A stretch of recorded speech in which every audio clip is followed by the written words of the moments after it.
computer. Good. And welcome to Faith and Calm. This is part number 50.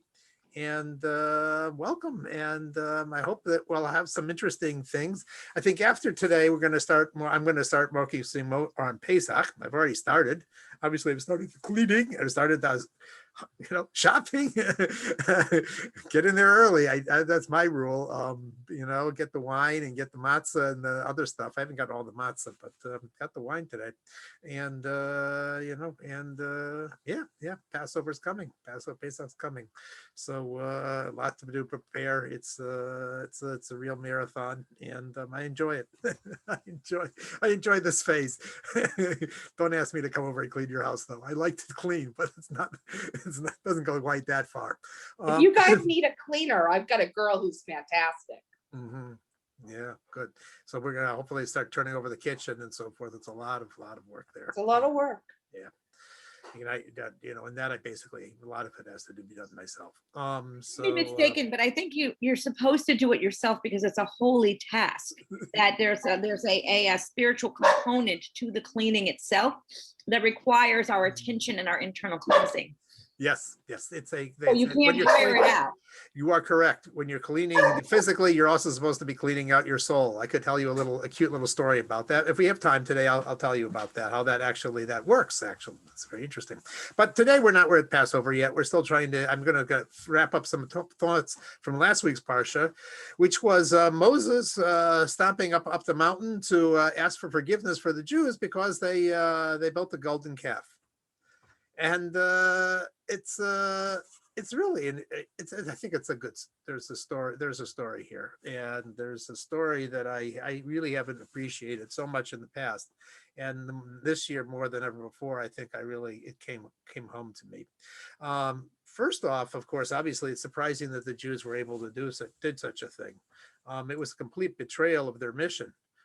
40 days before, God had appeared to them and given them the 10 Commandments, an experience that no generation of Jews have ever had before. You would think that, they could control themselves for 40 days and not go wild. Not only that, but 70 days before, they had the splitting of the Yam Suf. And then for the whole year before that, they had all the miracles. If anybody knew that there was a God and he was in control of the world and things were organized by him, it should have been that generation. And yet they panicked and they went back to this, back to idolatry and all the things related to idolatry, which I'm not going to go all into, but idolatry wasn't just idolatry. It was all sorts of other kinds of immoral behaviors associated with idolatry. And Moses was shocked, and he went back up on top of the mountain, and I wish Jewish leaders and all leaders would take a lesson from him. He ddidn't go and say they didn't know what they're doing, and he didn't give this apology. He said they're guilty and they did a big sin, but God, you're God, and you need to forgive them because you know who they are. You created them, and you need to create an escape hatch that Jews can repair what they did wrong. And he got a tremendous gift. He got this gift of the tshuva, that we can actually repair and restore and rewrite history for ourselves. And but there's more to it than that. When I'm reading it, I see that Moses doesn't just stop at that point, and I'm wondering why. You would think Moses got forgiveness from the Jews. Good. Now run back down the mountain, but he continues to ask God for stuff. First, he starts asking for God, listen, I said, you said you sent an angel to lead the Jews. I don't want that. You got to come yourself personally. You don't tell me that you're not going to come personally and be personally among the Jews anymore. And God relents, and he decides that he won't send an angel. He will go personally. And then Moses says, yeah, but I have more to ask. I'm going to ask also that you separate the Jews from all the other people. You distinguish them, and create them the chosen people. Make it clear that they're your people more than ever, and and that they are separate. They're a special people among all other people, which is a big request. And God relents to that. And then Moses says, yeah, now I want to see your face. Like, ease off. maybe when the Jews behave themselves for a couple months, we'll ask for some more, but no, he keeps asking. He keeps asking. And the rabbis say, yeah, it was an 8 Ratzon. It was a propitious time. And I never understood really that it wasn't. What do you mean it was a propitious time? What did they just did something quite serious. Many were killed because of it. They were guilty and they were witnesses. So they were executed, and it doesn't sound like it. And then you have this other story that I see how the two connect to each other. The second story is that God says, okay, now I want you, Moses, to make a second set of luchos later on. It comes 40 days after this, and come back, and I will write the second time. I will write the 10 Commandments a second time. And when you finally get these tablets, I want you to put them in an aron and make a mishkan, and by the way, take the broken ones and also put them in the aron too, into the holy ark. And Rabbi Y.Y. Jacobson, I think it says this from one of the Rebbe Sichos. Yeah. He says, this is very hard to understand. Why are you putting the broken luchos in together with the whole ones? It's only going to remind you and God of what the Jews did. If you're going to clean the slate, clean the slate. Don't keep bringing up the negative issue of, that happened, why you had to have the first luchos broken. Oh, by the way, do you ever hear this joke? It's a very good story. It's a cute story. May as well tell it. It's in right now. So there was once this grandfather, and he was testing his Jewish boy, and he was asking him, what did you learn in school? I don't think so. And he said, what did you learn in school? And little Sammy says, I don't know. I didn't know. He says, the grandfather quizzes him and says, let me see how much you're learning there. Tell me, who broke the tablets? So the little boy says, it wasn't me. So the grandfather runs to the school and he finds the teacher and he says, what kind of an education thing are you doing? I ask him, who broke the tablets? Not the Android, not the iPhone, the tablets, those tablets. And the teacher's, and he tells me it wasn't me. And the teacher says, listen, I've been teaching your kid for 6 months, and I've seen him for a while, and I know that he's a good kid. If he tells you he didn't break them, then he didn't break them.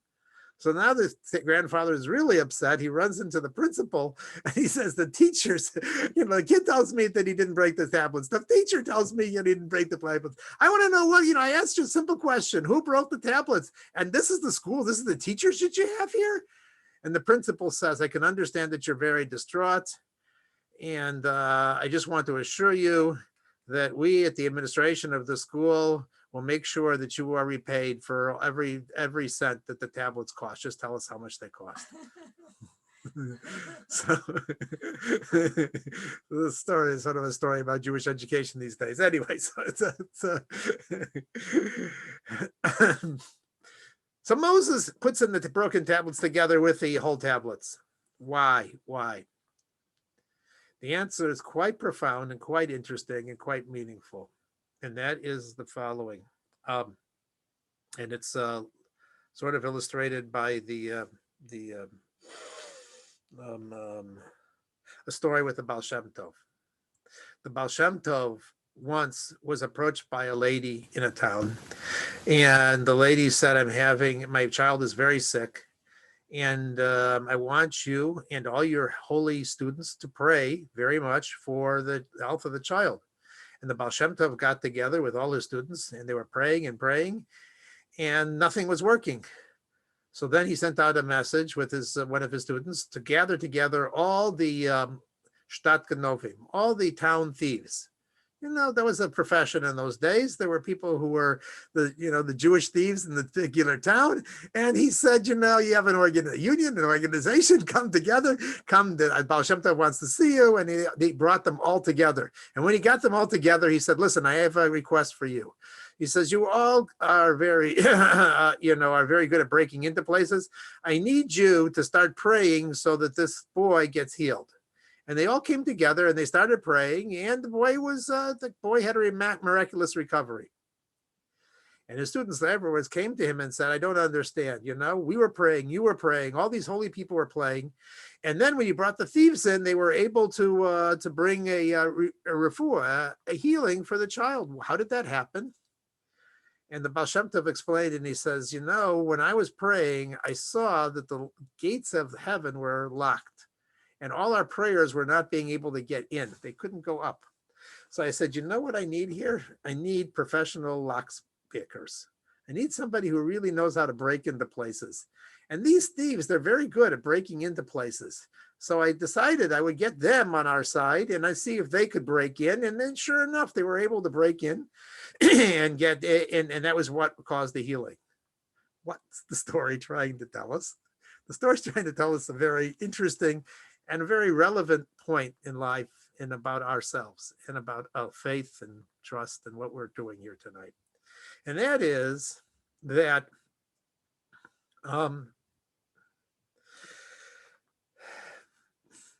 we tend to think sometimes, we tend to divide our things up. If we do make a mistake and we do something wrong and we mess up in the situation, and then, you know, we think, you know what, you know, well, you know, I'll act the opposite way and maybe it will fix that up and so forth. We don't realize that there are two parts to every activity that we do. There is the energy that we have, that we put vest into the act, and then there's the act itself. Sometimes the act is a good act and sometimes the act is a bad act, but the energy, the life force that we bring to things is always a good thing. And what the Baal Shem Tov was basically saying was that wild capability of the thieves and of the to be able to break into places that they normally don't is a positive energy. It just is mischanneled. It's being used in the wrong way. Many of the mistakes we make, the errors we make, the sin of the calf, the golden calf, anything that we do wrong in our life has two parts to it. You know, there's the act and then there's the energy. And the energy just needs to be redirected and refocused in the right direction. And then you actually are reharnessing and you're rechanneling and reusing it in a positive way. So the thieves are able to break into places because they have a natural energy, just like a child sometimes, you know, who's misbehaving in school, or who's overactive and so forth, and cracking up and breaking up. Sometimes you have to look at the kid and you have to realize, you know, that ultimately in him is a more energy. He's just easily bored. He's more creative. He's more innovative, and he just can't sit still. And that's where in his misbehavior is just a shell for how he's acting. As the Rabbi Cook said, sometimes you see a kid who's very, you know, who can't tell a straight story, is always exaggerating and overemphasizing it and telling all sorts of elaborate stories that aren't really true and fantasizing. And the real reason is because the kid has that active imagination and is a very, you know, and he has to learn how to channel that because he doesn't have a boring life. He needs more excitement and more enthusiasm. So when he tells you the story over, he's overemphasizing things and he's exaggerating things, but it's not because he's bad. It's because he's got more of him, more energy, more enthusiasm, more kind of stuff. And to see that is to actually then be able to take the broken parts of the luchos, the broken things, and to use them for a positive energy, for a positive situation. Because when we rechannel the negativity for positive, it actually becomes part of the positive. Let me explain. So that's what there was a thief, Reish Lakish, who explained. He says, when we take averas and we use them for the positive, we actually turn the negative activity into a positive thing. How do we do that? So here's another story. So there was once one of the big vice presidents of IBM in the olden days when Thomas Watson Sr. ran the company. It was in the early days of IBM and the punch cards and everything else. And he made a big mistake. And he cost the company $10 million. And the next day he walked into the president of the company, Thomas Watson, and he handed in his resignation. And Watson said, "What is this?" And he says, "In my resignation, I cost the company $10 million and I'm resigning." And Watson says to him, "Why are you resigning?" He says, I just hope you don't sue me. You know, I really made a stupid mistake and it cost the company $10 million. And Watson tells him, I'm not letting you resign. You're staying right where you are. I just invested $10 million in your education. I'm not losing you. And he had this guy's loyalty for the rest of his life. I mean, the guy was so thankful, you know, to him, because he really appreciated, you know, the fact that, you know what, that whenever we go off the path and whenever we make a mistake, and so forth, that's part of life, and it's part of searching for truth. Part of the search for truth is making mistakes. So when we make a mistake and we fail, if we learn from that mistake, then we actually take the mistake and we make it part of the mitzvah and part of the positive situation. That's what we're doing when we make mistakes. We're actually reharnessing the mistake and we're using it for a positive surface. That's what mistakes are all about. And that's what they say. That's what an interesting line from the Rabbi Tzadok of Cohen of Lublin said once. He said that he said an interesting thing. He said, you know, in every mitzvah that we have in Judaism, there's the mitzvah itself. And then there is a legal part of the mitzvah called the Hechsher mitzvah, which is the preparation for the mitzvah. For example, if you want to light Shabbos candles, then you have to buy them first. If you're going to have tefillin, you have to get the leather first. If you're going to have a sukkah, you have to build the sukkah first. And everything in Judaism, and that's part of the mitzvah too. The preparation for the mitzvah is part of the mitzvah. So he asked an interesting question. He says, there's also a mitzvah called teshuvah. What is the preparation for doing teshuvah? He said, well, you have to do an Avera. What? The Avera is not serving Hashem. The Avera, the sin is not bringing you close. He says, yes, it is. Okay, if you sin, you know, just because you want to sin to do the tshuva, then that's not true. You can't sin in order to do tshuva. And you also can't just use it as an excuse, you know, that I'm lazy and I'm timid and I don't want to do mitzvahs and so forth to do a mitzvah. That's also not, that doesn't come. But if you did it because you know, you're human and you make mistakes, because as I said, the search for truth is also part of a part of the path for getting to truth. So if you use it, and you learn from it, then it becomes part of the mitzvah. And this is what we learned from our first Jew, Avram Avinu. Avram Avinu said they said about him when he passed away, all of his days were holy, from the very beginning to the very end. And certain commentators, like the Rambam, asked the question. They said, wait a second, Avraham started in the house of idolatry. We all know that he was working in his father's idol shop, you know, idols are us. At least for the first 3 years, maybe for the first 40 years, maybe for the first 48 years, he was an idolater. How can you say that all of his days were spent serving Hashem? And the answer is the same, searching for truth. He was searching, he was looking, he was trying out different things. And you know what? That's part of being human, is trying out different things. So our mistakes, our stupidities, our failures, you know, we can't look at it that way.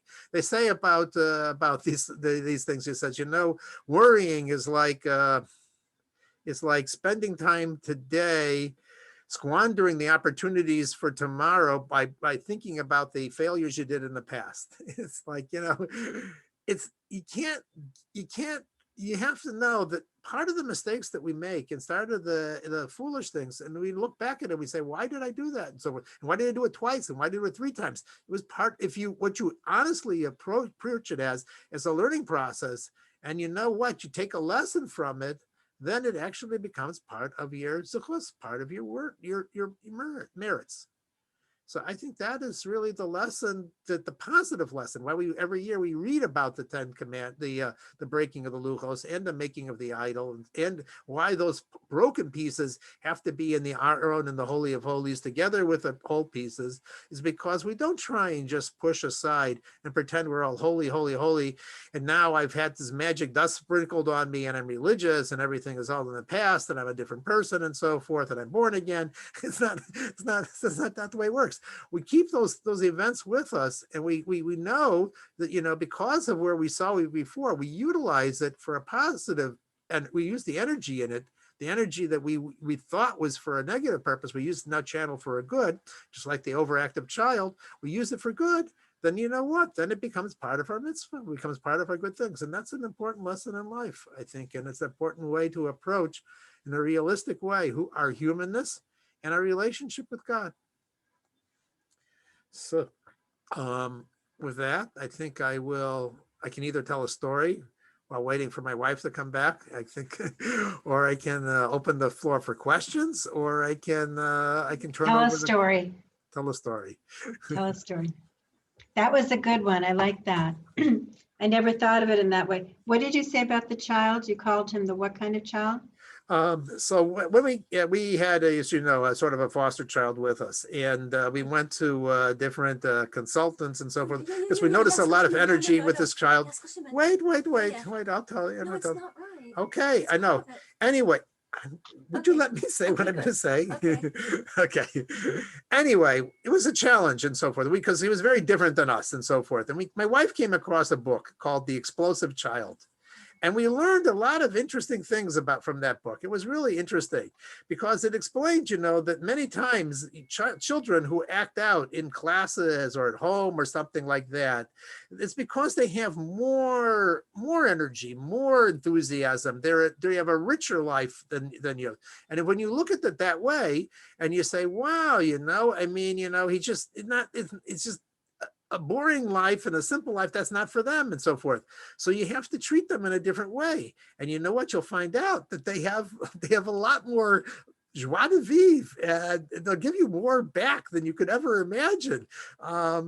So because they really blossom, once they find themselves and they learn how to utilize and channel all that excitement and energy in a positive way, rather than acting out in destructive, self-destructive and destructive to their peers and their parents and their teachers and everything else capability. So it was a very interesting lesson for me, and I appreciated it. Story.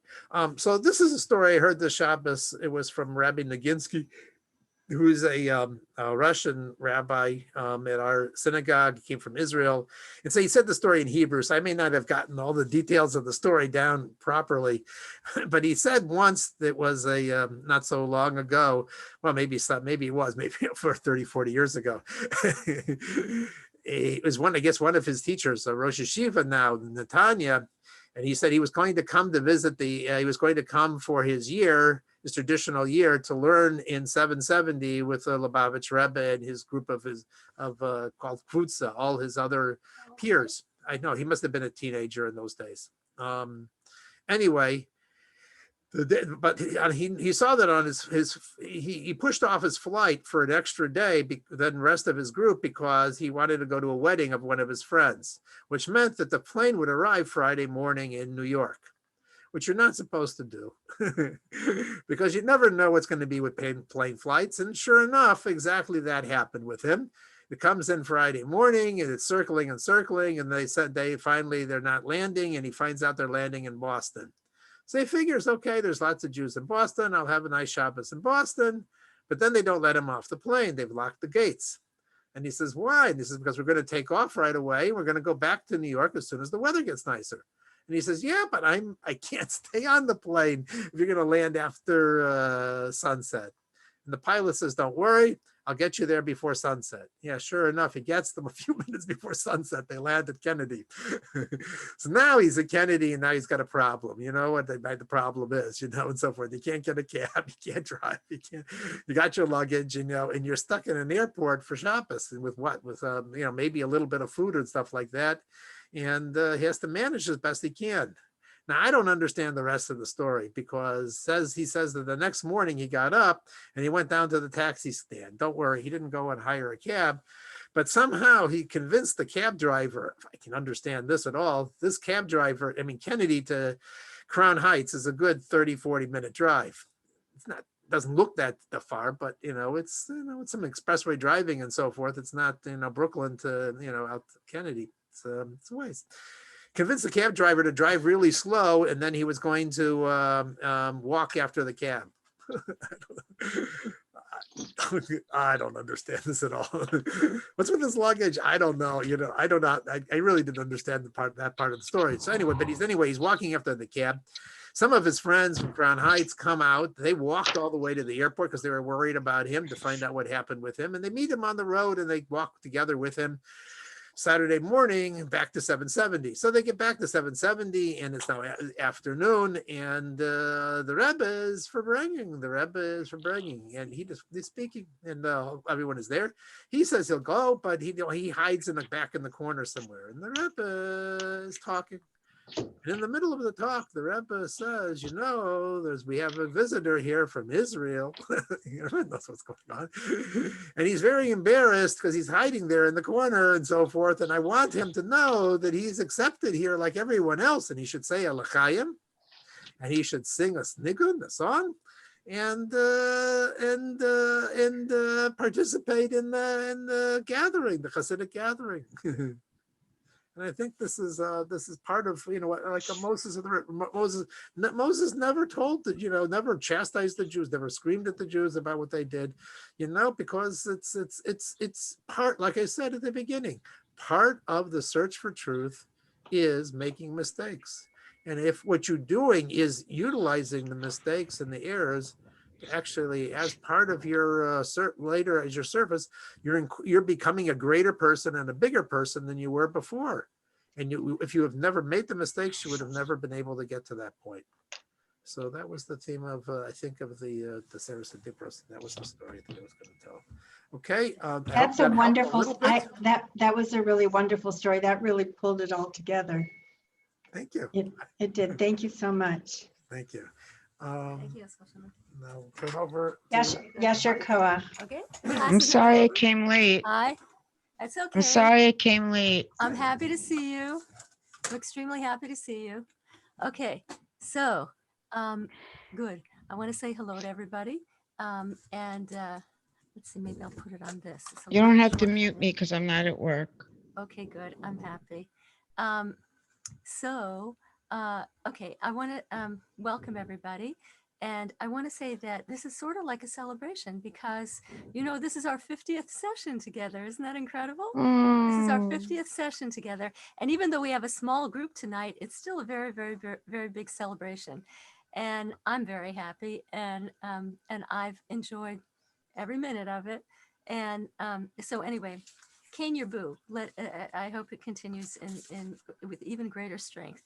So. Are you wearing lipstick? Ooh. What? Molly, did you hear it's our 50th session? Oh, you're muted. You're muted. Unmute yourself. You're still muted.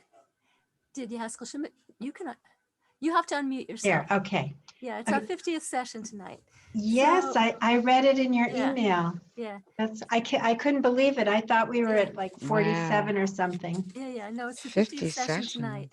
And how many years is that? What a gift you've given us that we've had 50 weeks, 50 Wow. weeks, which is 50 almost weeks, a yeah. year 50 weeks, Wow. almost continuous, right? of bringing And, us faith and calm. Yeah. 1 second. I'm just going to get, I forgot one of my notes. Okay. Molly, is it just me and you this evening? No, Amy. Is Amy and here? Yael. So anyway, we should do Karen. Denny's something. here? We should really do something to celebrate. Maybe we'll sing at the end. and We'll do something to Karen. celebrate. Okay, good. So Do you have cupcakes? I don't have cupcakes.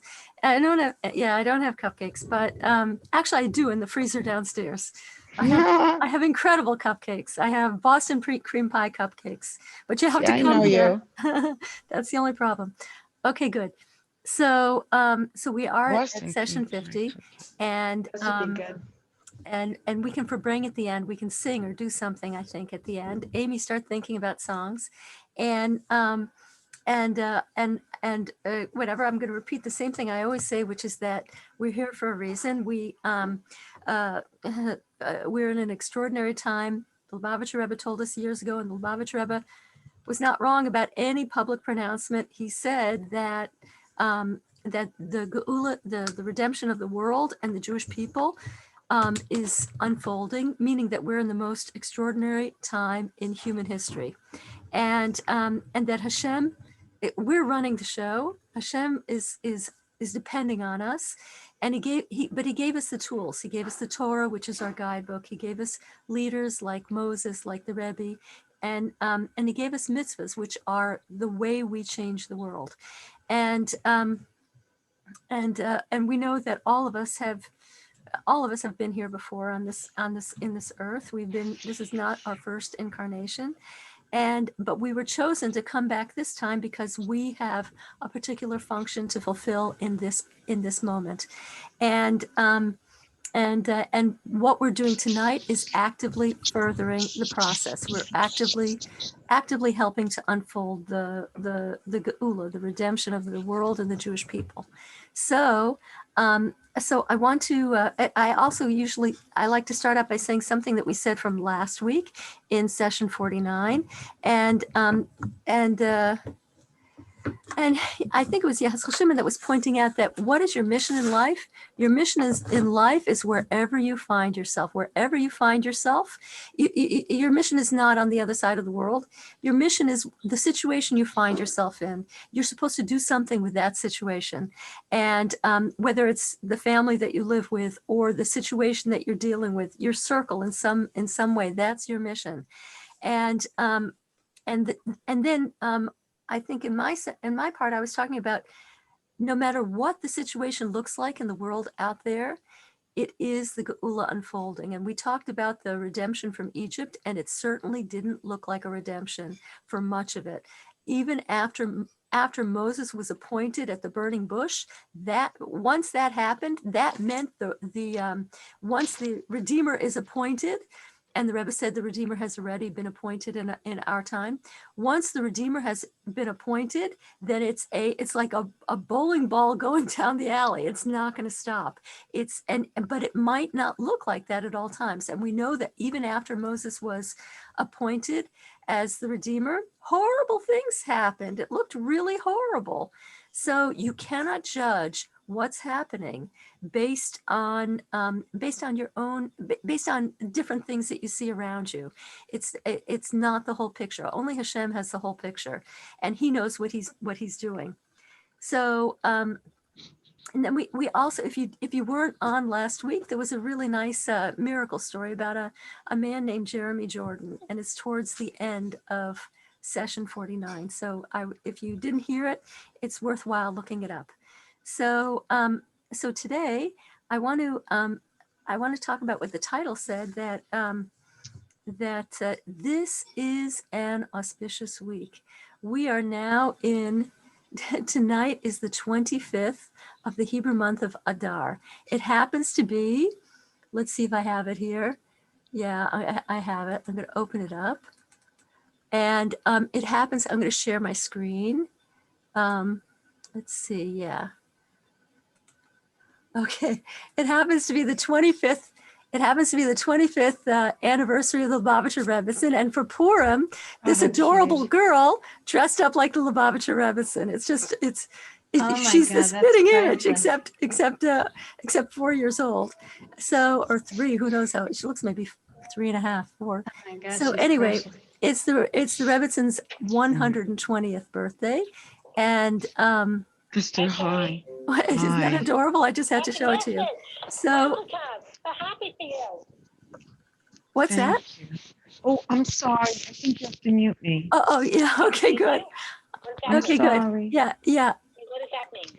Okay, No, good. So I want to tell you that Adar, this month that we're in is a time of miracles. It is a time, the Jews' mazel is stronger than it is at any other time. And already I've heard, miracle stories are floating in, and some of you have had miracles. So if you want to tell them, you can. But how do you grab Adar? How do you grab, there's 1 week left to it. How do you grab the amazing potential of Adar and run with it? So, there are different things that you can do. Mitzvahs are something that you can do. And there's something very, very, very basic that you can do. And that is to be happy. Adar itself is about being happy.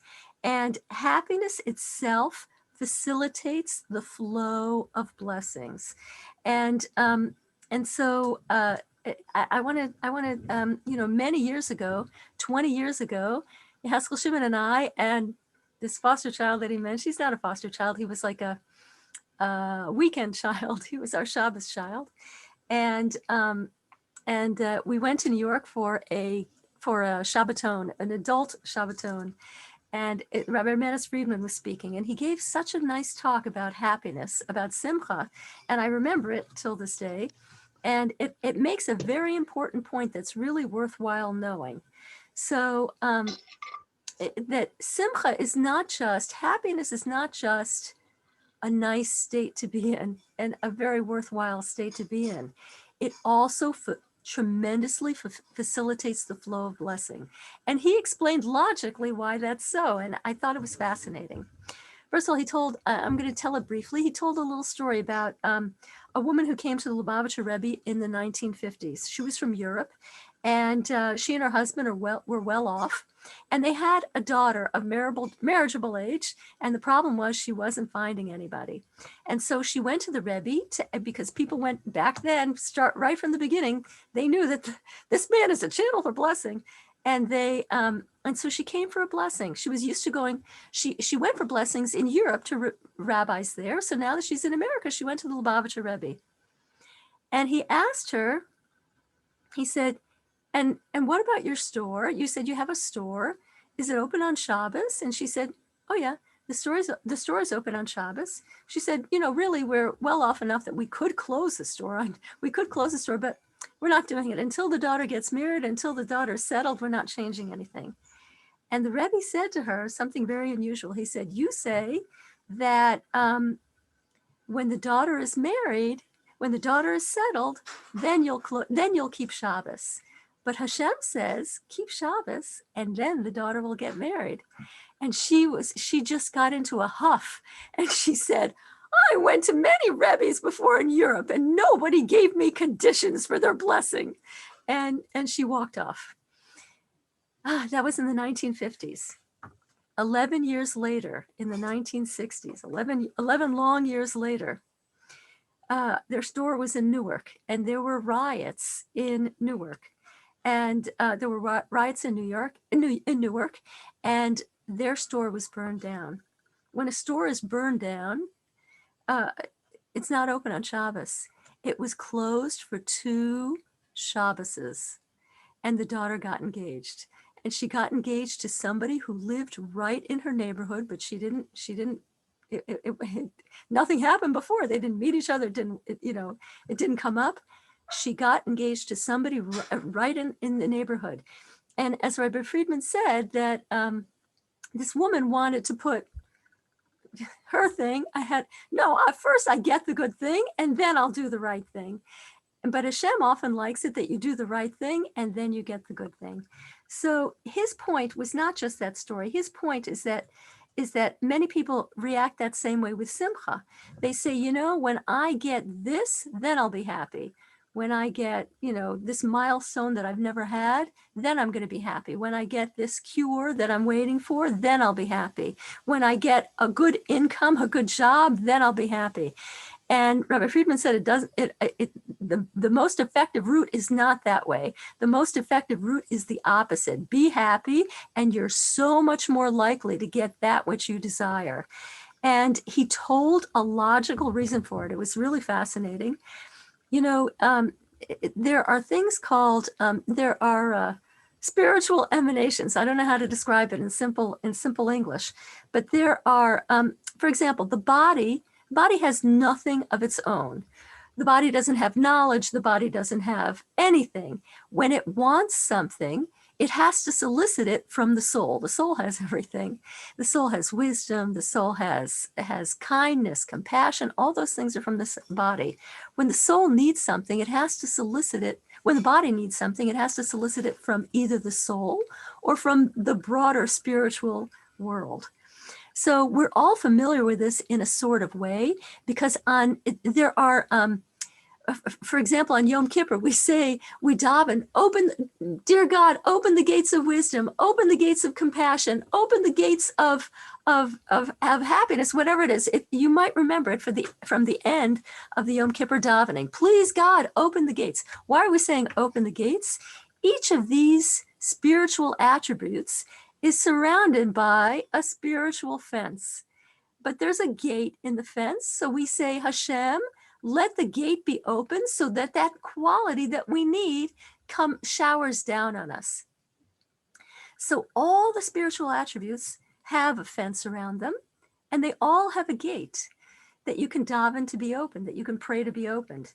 But there's one spiritual attribute that has a fence and it has no gate whatsoever. And that is pleasure. Pleasure is, Judaism defines pleasure as the highest faculty, the highest thing. Now you might be surprised by that, but it really is the fountainhead that starts everything else. When a person, what is pleasure? A person conceives of something as being very pleasurable. Like it would be very pleasurable. A single person will say it would be very pleasurable to be married, or it would be very pleasurable to have children. It would be very pleasurable. And because they sense that as a pleasure, then they have the next thing under pleasure is will. They develop a will. I want that thing. Why do you want it? Because you conceive of it as pleasurable. And then from will comes thought, how am I going to get that thing? And emotion, I really want that thing.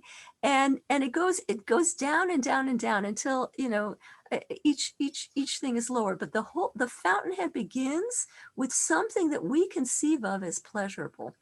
So all those good things are kept in that, all the things that we feel will give us pleasure, they're all kept in that fence, and there is no gate in the fence. So what are you going to do?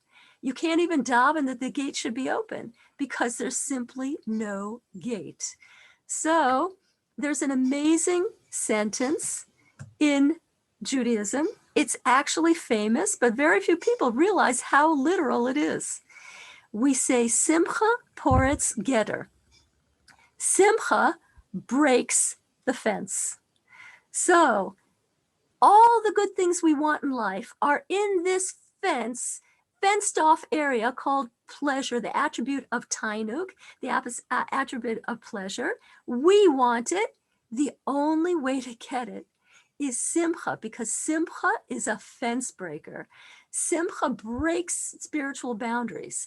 So when you are happy, you can access the things that you most desire, the things you most dearly covet, the things you would be thrilled to have.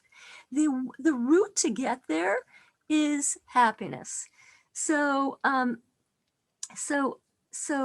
remember not only is it something that I learned, but it's something that I see in my life as well. I remember when I was first many years ago, after graduate school, I went to a kibbutz. And I went to a kibbutz not for religious reasons. I wasn't religious. I wasn't dreaming of becoming religious. I went to Israel because I was tired of going to school. I went to, school, college, graduate school, all in a row. And I wanted to do something a little different before I went to work. So I went to Israel. And I have to say that, you might think I'm crazy, but I think Israel courted me. I think, I knew nothing about God. I knew nothing about Judaism, but Israel was like, it was planting gifts in my path. It was such an amazing experience. And I remember that I was very, very, very happy there. And everything made me happy. I lived in this tiny little room in this I was a volunteer on the kibbutz, and it seemed like every day God was putting presents in my path. I lived in this room for a couple of months. I knew exactly what was in that closet. And one day I went there and I found a big white oversized men's shirt that I loved to wear that stuff back then. And it looked really good on me. I said, wow, this is incredible. Or I would go into a field and I would just pick a handful of grass and I would come home, I'd plop it in a cup and it would go in a beautiful cascade. And I was saying, wow, that's awesome. And I was telling somebody about how wonderful my life was. They were also a volunteer in the same kibbutz, but they were not having the same experience. And they said, you live in a very nice world. And I said, yes, I do. I live in a very nice world. When a person is happy, more nice things happen to them. So later on, let's fast forward, after I became more religious and I moved to a place called Muncie, I met Surrey Hauser, and I lived in a place called Muncie.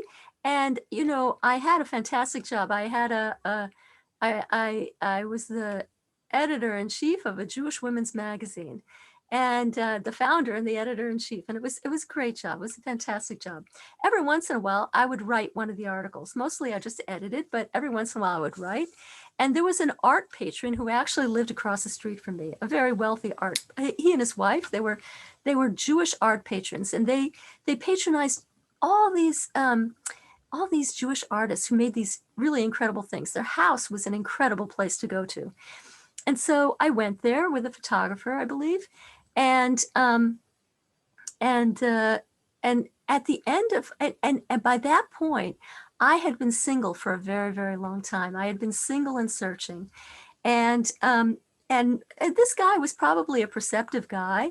And he probably sensed some sadness or some longing or something in me. At the end of the trip, at the end of my tour through his house, he said this thing that had nothing to do with what we had been talking about. He said, you know, I went to a very big Rebbe one time. I bet it was the Lubavitcher Rebbe, because I know that he gave gifts to the Lubavitcher Rebbe, beautiful gifts. And he said, I went to this big Rebbe one time, and he told me that there is a pipe that extends from heaven to every living thing, including every person. There's a pipe, an individual pipe from heaven to every person and to everything. And the only thing, and God is constantly sending blessing down that pipe, constantly sending blessing down that pipe. And the only thing that can stop up the blessing is sadness. That's the only thing that can stop it up. So it's the same lesson. It's a very, very, very profound lesson. So I want to, I know that this is a powerful month. This is an especially powerful month for good things to happen. And I've seen it with my friends. I've seen incredible things happen already. So I'm urging us to do everything you can to be happy in this, especially all the time, but especially in this next week. Especially in this next week. Yeah. Did you want to say something? You're saying okay. No, I said, okay, we'll try. Okay, good. Yeah. Awesome. I want to know who this Awesome. person across the street was. Kahan? No, I'll tell you afterwards. I don't, I'd have to Okay. even look up the name. It's so long ago that I don't even Okay. remember his name. So, But before we hang up, I do want to okay, good. say Excellent. something. So I want to tell a little story, because Okay. last week we told a nice story, and I thought I would tell another miracle story, and another Lubavitcher Rebbe miracle story. So this story took place in 1973. It took place with a baby named Daniel Landberg. And Daniel Landberg was born a perfectly normal child. He was born a perfectly normal child. When he was 2 hours old, a nurse came into his room and she made a very understandable mistake. They put, at that point, they used to put in silver nitrate drops into a newborn's eyes. And then they would also use another silver nitrate solution, to clean the umbilical cord. The solution that cleaned the eyes was a 1% solution, and the other one was a 70% solution. And she got the two solutions mixed up, and she put the 70% solution in his eyes. The baby started screaming horribly. Doctors ran in, everybody ran in. The parents were there, and the doctors, you know, it was a horrible, irreparable damage. The eyes were horribly damaged. He was blind for life, essentially, blind for life. And the doctors, they tried to do different things, and they said, oh, we think we're helping a little bit. They really did. They weren't helping on anything. They just didn't want the parents to feel so horrible. So anyway, when the kid was finally released from the hospital, the parents were desperate, and they brought at the hospital, they told them, this will never be repaired. This is irreparable. We're so sorry, but it's irreparable. Your child is completely blind, and there's nothing anybody can do for him. It's irreparable. It's irreparable damage. So the parents couldn't stand it, and they brought the baby to many, many doctors. And all the doctors said the same thing. There's nothing we can do. It's like his eyes were ruined, just ruined. And one doctor, how can you do this? One doctor even yelled at them saying, why are you coming to me? Of course, there's nothing you can do with this child. Get out of here. Can you imagine? So anyway, they couldn't, and the guy said, just get used to it. Think about the future, training him, getting him a seeing eye dog, doing all those things that you have to do, but just live with it, live with what it is. So, but the parents always had optimism for some reason, and they kept searching. And finally they found a doctor named Dr. Hornblass, and Dr. Hornblass didn't seem to think that it was impossible. He said, he brought little Daniel into his examining room, and he gave him tons of tests and tried many different things, and he said, and after several trips, after several visits, he said, I think I have thought of a cure. It's going to take 1 month of treatment, and then we'll know in 3 months. We'll know 3 months after that if anything happened. So the parents were excited, and he did 1 month of treatment, and then they waited 3 months. And the parents came with Daniel to the doctor's office, and the doctor asked the parents to come in, and he said, I failed completely. There is absolutely nothing that can be done for this child. I'm so sorry. There's just nothing. It's hopeless. There's nothing that can be done. So anyway, he was devastated. George Landberg, the father, was devastated. He was a teacher at several schools. He was a secular Jew, and he taught, different secular topics at different schools, including many different schools, including a Lubavitch high school, Lubavitch Torah Academy in Brooklyn. And he was so devastated after what Dr. Hornblass said. It was already 1.5 years of trying to get cures, that he needed to take, he felt that he and his wife and the baby had to go for a vacation. And so he asked permission to take 2 weeks off. And the other high schools that he worked at gladly gave it to him. They understood. And at the Lubavitcher Yeshiva, they sort of like looked at him funny, and they said, okay. And he felt that there was something they're not saying to him. So he went on his 2-week vacation. He came back to the Lubavitch school. And in the hallway, he saw a rabbi, another teacher, who was, he always liked this guy. He always liked this rabbi. The rabbi's name was Menachem Mendel Tenenbaum. And Rabbi Tenenbaum said, I haven't seen you here for a couple of weeks. Where were you? What happened? And so George Landberg told him the whole story about the baby, about all the failures, about how awful it is. And Rabbi Tenenberg said, did you write to the Lubavitcher Rebbe? And George Landberg said, he thinks to himself, Gewalt. Now I know why this school why they said it's so funny that I could go away. Probably they're all thinking, why didn't you just write to the Lubavitcher Rebbe and get a blessing? They believe in this poppycock. They believe in this fairy tales. We are living in that one. Then it was the 20th century. We're living in the 20th century. Why don't these people come out from under the rocks? It's the modern world. There's no such thing as miracles. This is what he's thinking in his head the whole time. But he really liked Rabbi Tenenbaum, so he didn't say it out loud. And Rabbi Tenenbaum probably read his thoughts, and he said, just try it. You have nothing to lose. Many, many people with hopeless situations have been helped by approaching the Rebbe. Why don't you just try it? And he said, it's a little bit like the way that Moses got the Jews out of Egypt. Miracles happen. And so now if Rabbi Landberg, if George Landberg didn't like Rabbi Tenenbaum so much, he would have just walked away. But he thought about it. He said, okay, tell me what to write. I'll write. And Rabbi Tenenbaum said, wait, there's something else. He said, a blessing is a very nice thing to get, but blessings are interesting things. It's like rain falling on the earth. If you work the earth, if you do something, if you plow and you plant, you're going to get a lot more than if the rain just falls on unplowed, unplanted land.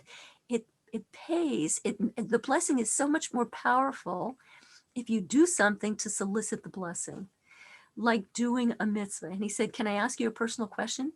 Do you put on tefillin? And now Landberg is like, oh, Gewalt. And he said, no. And he thought, oh, probably I'm disqualified. Probably you can only get a blessing if you're religious. And Rabbi Tannenbaum said, he said, just try it, just try this. And so he did. He said, okay, I'll do it. I will promise. Rabbi Tannenbaum said, promise you'll put it on every weekday. Every weekday you'll put on tefillin. And George Landberg said to himself, oh, if anybody could see me, a normal, rational person, George Landberg, I'm gonna do this weird thing. Okay, I'm gonna do it. I'll do it. I'll try it. I tried everything else. And so the next day, so he left his office and he was thinking, what in the world did I do? But he remembered his promise and he kept his promise. And the next day, he comes home from work and his wife is in an emotional tizzy. She said, I might be crazy, but I think our baby's eyes are following things. And I think he's responding to light. I might be crazy, but I could swear that I thought a few times he was following things with his eyes and he was responding to light. So they brought the baby the next day to that doctor, Dr. Hornblass, who had given up on him.